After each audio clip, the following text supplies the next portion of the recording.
ನಮಸ್ಕಾರ ವೀಕ್ಷಕರೇ, ಜನನಾಯಕ ವಿಶೇಷ ಕಾರ್ಯಕ್ರಮಕ್ಕೆ ಸ್ವಾಗತ. ನಾನು ರಾಮ್ ಬಡ್ಗೇರ್. ಜನನಾಯಕ ಕಾರ್ಯಕ್ರಮದಲ್ಲಿ ಇವತ್ತು ನಮ್ಮ ಜೊತೆಗೆ ಹಾನಗಲ್ ವಿಧಾನಸಭಾ ಕ್ಷೇತ್ರದ ಜನಪ್ರಿಯ ಶಾಸಕರಾಗಿರುವಂತಹ ಶ್ರೀನಿವಾಸ್ ಮಾನೆ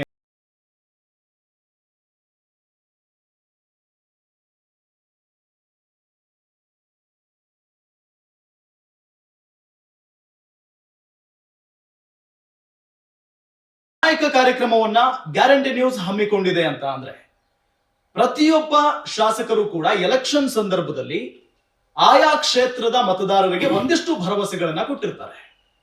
ನಾನು ಅದನ್ನು ಮಾಡ್ಬಿಡ್ತೀನಿ, ನಾನು ನಿಮ್ಮ ಸಮಸ್ಯೆಗಳಿಗೆ ಸ್ಪಂದಿಸ್ತೀನಿ ಅಂತ ಹೇಳಿ. ಆ ನಿಟ್ಟಿನಲ್ಲಿ ಅಭಿವೃದ್ಧಿ ಕಾರ್ಯಗಳಲ್ಲಿ ಎಷ್ಟರ ಮಟ್ಟಿಗೆ ತೊಡಗಿಸಿಕೊಂಡಿದ್ದಾರೆ ತಮ್ಮನ್ನ ತಾವು ಶಾಸಕರುಗಳು, ಜನನಾಯಕರುಗಳು. ಇದನ್ನೇ ನಾವು ಆಯಾ ಕ್ಷೇತ್ರಕ್ಕೆ ಹೋಗಿ ಶಾಸಕರುಗಳನ್ನ ಮಾತನಾಡಿಸುವಂತ ಪ್ರಯತ್ನವನ್ನ ಮಾಡ್ತಾ ಇದೀವಿ. ಸ್ವತಃ ಈಗ ಹಾನಗಲ್ ವಿಧಾನಸಭಾ ಕ್ಷೇತ್ರದ ಜನಪ್ರಿಯ ಶಾಸಕರು ನಮ್ಮ ಜೊತೆಗಿದ್ದಾರೆ. ಸರ್ ನಮಸ್ಕಾರ, ಕಾರ್ಯಕ್ರಮಕ್ಕೆ ಸ್ವಾಗತ ನಿಮಗೆ. ನಮಸ್ಕಾರ ಸರ್, ನನ್ನ ಮೊದಲ ಪ್ರಶ್ನೆ, ಯಾಕೆ ರಾಜಕಾರಣಕ್ಕೆ ಬಂದ್ರಿ?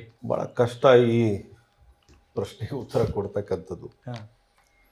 ನಾನು ಬಹಳ ಸಣ್ಣ ವಯಸ್ಸಿನಲ್ಲೇ ಕೈಗಾರಿಕಾ ಉದ್ಯಮದನ್ನ ಪ್ರಾರಂಭ ಮಾಡಿದೆ, ಕಾಲೇಜ್ ಕಲಿತಾ ಇರುವಂಥ ಸಂದರ್ಭದಲ್ಲೇ.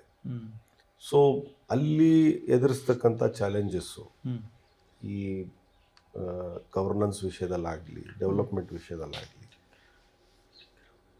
ಸೊ ಈ ವ್ಯವಸ್ಥೆಯಲ್ಲಿ ಏನಾದರೂ ಬದಲಾಗಬೇಕಂತಕ್ಕಂಥ ಮನೋಭಾವನೆ ಅಲ್ಲಿ ಪ್ರಾರಂಭ ಆಯಿತು. ಓಕೆ. ಸೊ ಒಂದು ಪ್ರೊವರ್ಬನ್ನು ಯಾವತ್ತೂ ನಾನು ನೆನಪು ಮಾಡ್ಕೊತಾ ಇರ್ತೀನಿ. If you want to see the change, you have to be part of that change ಅಂತ.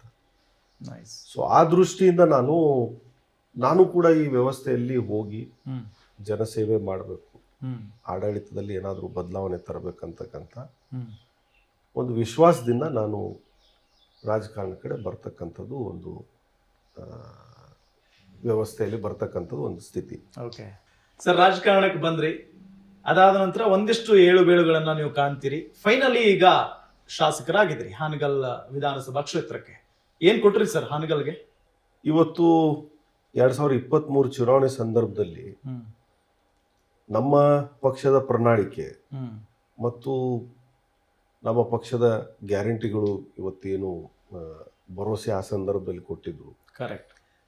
ಅದರ ಜೊತೆಗೆ ಎರಡು ನಮ್ಮ ಸ್ವಂತ ಭರವಸೆಯನ್ನು ನಾವು ಜನಕ್ಕೆ ಕೊಟ್ಟಿದ್ವಿ.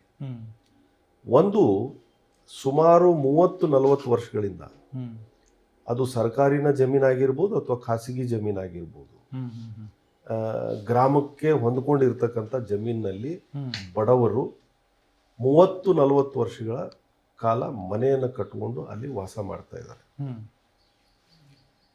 ಅವರಿಗೆ ಅವರ ಹಕ್ಕು ಪತ್ರಗಳನ್ನು, ದಾಖಲಾತಿಗಳನ್ನು ಕೊಡಬೇಕು ಅಂತಕ್ಕಂಥದ್ದು ಏನು 2016-17ರಲ್ಲಿ ಸನ್ಮಾನ್ಯ ಸಿದ್ದರಾಮಯ್ಯ ಸಾಹೇಬರು ಮುಖ್ಯಮಂತ್ರಿ ಇದ್ದಂಥ ಕಾಂಗ್ರೆಸ್ ಸರ್ಕಾರದಲ್ಲಿ ಇದಕ್ಕೊಂದು ಬಹಳ ವಿಶೇಷವಾದಂಥ ಕಾಯ್ದೆಯನ್ನು ತಂದರು. ಓಕೆ.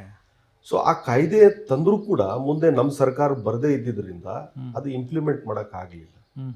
ಸೊ ಇದನ್ನು ನಾವು ಮಾಡ್ತೀವಿ ಅಂತ ಹೇಳಿ ನನ್ನ ಹಾನಗಲ್ ಕ್ಷೇತ್ರದಲ್ಲಿ ಸುಮಾರು 13,000ರಿಂದ 14,000 ಅಂಥ ಮನೆಗಳು ಇದ್ದಾವೆ. ಅಂದರೆ almost 1/3 of the population. Okay. So ಇವರಿಗೆ ಹಕ್ಕು ಕೊಡ್ತಕ್ಕಂಥ ಒಂದು ಸಂಕಲ್ಪ, ಭರವಸೆ ಜನರ ಮುಂದೆ ಇಟ್ವಿ. ಎರಡನೇದು, ಉದ್ಯೋಗದ ಕೊರತೆ ಇದೆ. ಎಷ್ಟೋ ಮಹಿಳೆಯರು ಇವತ್ತು ಅನೇಕ ಪ್ರತಿಭೆಗಳನ್ನ ಇಟ್ಕೊಂಡಿದ್ದಾರೆ. ಎಷ್ಟೋ ಯುವಕರು ಇವತ್ತು ಶಿಕ್ಷಣ ಮುಗಿಸಿದ ಮೇಲೆ ನನ್ಗೆ ಎಲ್ಲಿ ಹೋಗೋದು ಅಂತಕ್ಕಂಥ ಒಂದು ದೊಡ್ಡ ಪ್ರಶ್ನೆಯಲ್ಲಿ ಚಿಂತೆಯಲ್ಲಿದ್ದಾರೆ. ಸೊ ಏನಾದರೂ ಇಲ್ಲೇ ಉದ್ಯೋಗದ ಸೃಷ್ಟಿ ಮಾಡ್ತಕ್ಕಂಥ ಉದ್ಯಮಗಳನ್ನು ತರುವ ಮೂಲಕ ಈ ಕ್ಷೇತ್ರದಲ್ಲಿ ಕೆಲಸ ಮಾಡಬೇಕು ಅಂತಕ್ಕಂಥದ್ದು ಒಂದು ಭರವಸೆ ಕೊಟ್ಟಿದ್ವಿ. ಓಕೆ.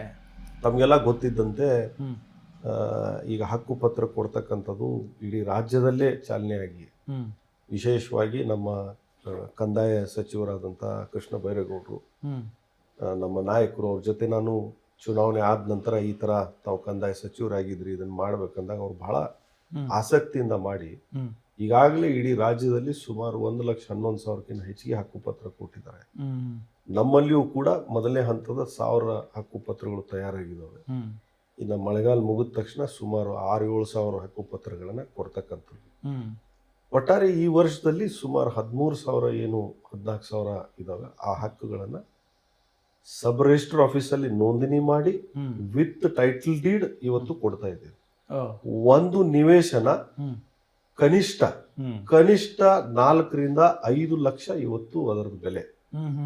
ಅದು ಸಂಪೂರ್ಣ ಉಚಿತವಾಗಿ ಆ ಮಾಲೀಕತ್ವವನ್ನ ನಾವು ಅವರಿಗೆ ಕೊಡ್ತಕ್ಕಂಥದ್ದು ಇವತ್ತು ನಮ್ಮ ಭರವಸೆ ಈಡೇರಿಸುವಂತ ಹಾದಿಯಲ್ಲಿ ಇದ್ದೀವಿ.